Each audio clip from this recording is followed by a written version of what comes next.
Hello there, my favorites. How's everybody today? Everybody having a good day? It is bright and sunshiny here in New York City, although it is quite cold. I'm told that we are going to be having some snowish weather toward the end of the week, so I'm not looking forward to that. I was actually talking to another mom this morning who was like, we've been so lucky that we've kind of missed the weather so far this winter. And I said, yes, we have. And I am not praying for weather this winter. I am liking the way it has been lately. Uh, it even hasn't really been that cold. So today it's kind of been cold the last couple of days, but um, not really as much as it could be. So today, I'm looking for this. So I posted a quote. If you follow me on Instagram and some of the other places around, my hair is a little bit of a disaster today, sorry, uh, around the interwebs. And today's quote is, desire creates havoc when it's the only thing between two people or when it's what's missing.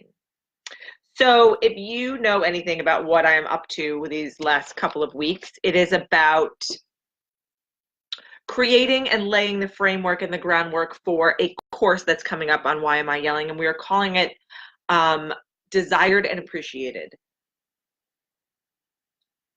Sorry, I have a little tickle in my throat. And I feel like this is super important. And maybe because Valentine's Day is coming and everyone talking about love and sex and all the things and the hearts and the whatevers, it gets you really thinking about what your relationship looks like, what you want it to look like, and how what desire means to you.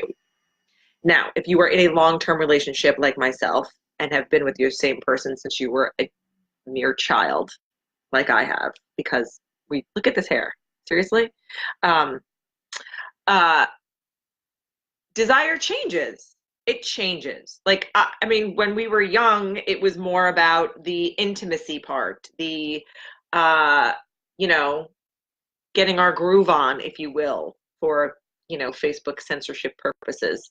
Um, it really was about that kind of connection. And I think as you get older and you move through your relationship and you have kids and you have responsibilities and you have all the things, a lot of time desire kind of falls out the window because you're not like getting the it's just not a thing. It turns into not a thing.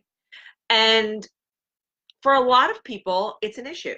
And I also think for a lot of people, we don't realize that you have to be able to look at yourself and desire yourself first and really understand what it means to love yourself as a complete and whole human being, flaws and all. And, we are very quick to judge ourselves on the things that we don't like about who we are or the way we look or what society is telling us we should look like and feel like and all that kind of stuff. And I think that that does us a detriment, number one.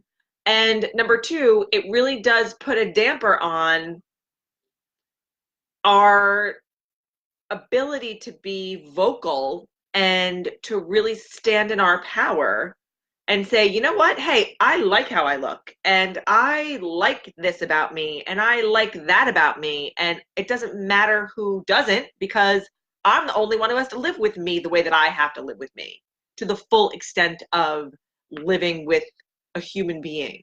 You are the only person that you are going to live with from the day you are born until the day that you die.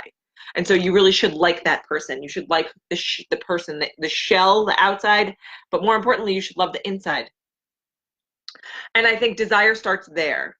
It really starts with a commitment to ourselves. Do we desire to be healthier? Do we desire to be whole and complete and loving of ourselves first? I bet you didn't think I was going to go there. I think you thought that I was going to go someplace else. But I really do. I fully believe that you need to start every process, especially when it's a process that includes relationships. You have to include your relationship with yourself first. And that's where we miss the boat a lot of the time, because we're so busy focusing on the relationship that we have with our partner, or the relationship that we have with our kids or our friends or our coworkers or our job, that we put ourselves, and I say this all the time, on the back burner. And so when you are getting to a point in your relationship with your numero uno, with your partner, with your spouse, your significant other, whoever it is that you are having that kind of desirable connection with, you kind of forget about it. And it's like, at some point down the road, you're going to wonder if that person still finds you desirable, still finds you attractive and sexy and um, intellectual, right? There's all kinds of different ways that we desire people, right? We desire great conversation. We desire fun. We desire intimacy and connection. And that goes for all of our relationships, really. It doesn't exclude our relationships. When you're talking about the relationship with the person that you've chosen to spend the rest of your life with, it's on a much more intimate, elevated level, because that person is the person who's supposed to know you better than anybody else. Sometimes better than you think you know yourself. So when I say the word desire, and I've got that U2 song, Desire, in my head. That's all I think about when I write about desired and appreciated.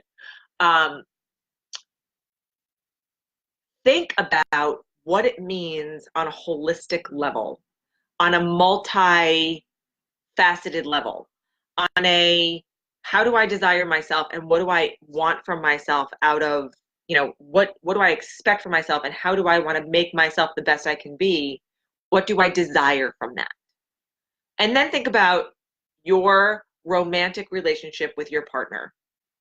And think about where you started in fairy tale land with the ideas of grandeur and the life that you were going to build and all the things. And then I get it, life gets in the way. Life always gets in the way, and things, you turn left when you thought you were going right, or something happens. The kids show up. Now we're, 10 years in. Now we're 15 years in. Now if you're like me, you're 20 years into your relationship. And sometimes you wonder, I wonder if he kind of likes me, if he still likes me. And now, when you get to that point, you got to do something about it. And so what do we do about it? We communicate about it, right? Single most important essential in every relationship. If you haven't gotten the book, you should get the book.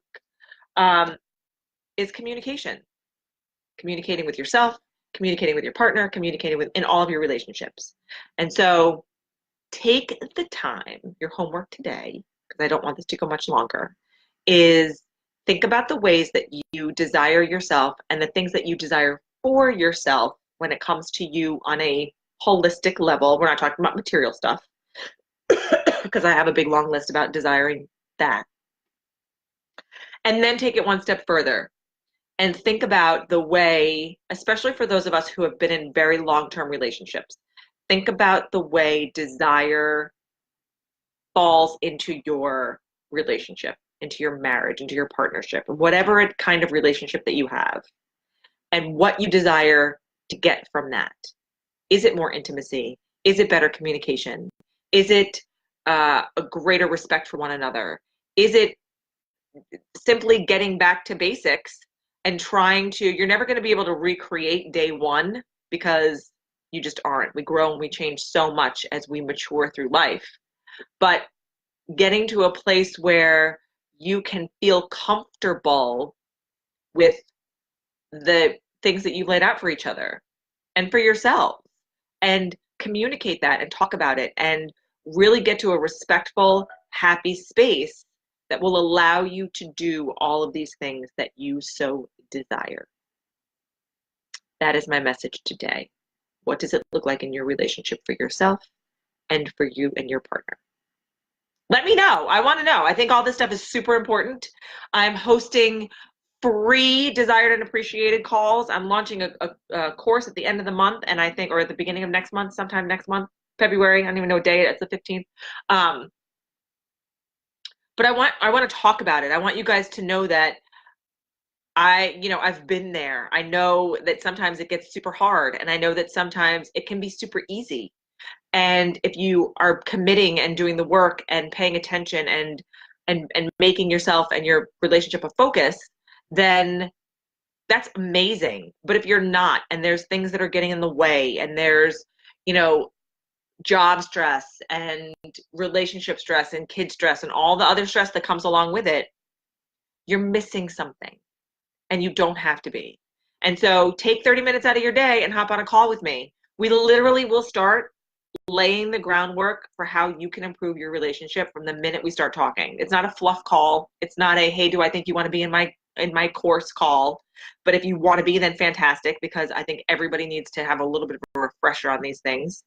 Um, it really is for you, 100% totally and completely for you to be able to maybe get a little bit of a kick in the pants, a little incentive, if you will, for what you desire in your relationships.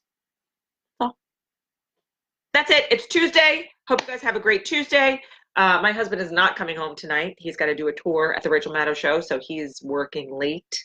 So I am on mom duty this evening. I have the wine already breathing out in the kitchen. So have a great night. Talk to you back here tomorrow. Bye.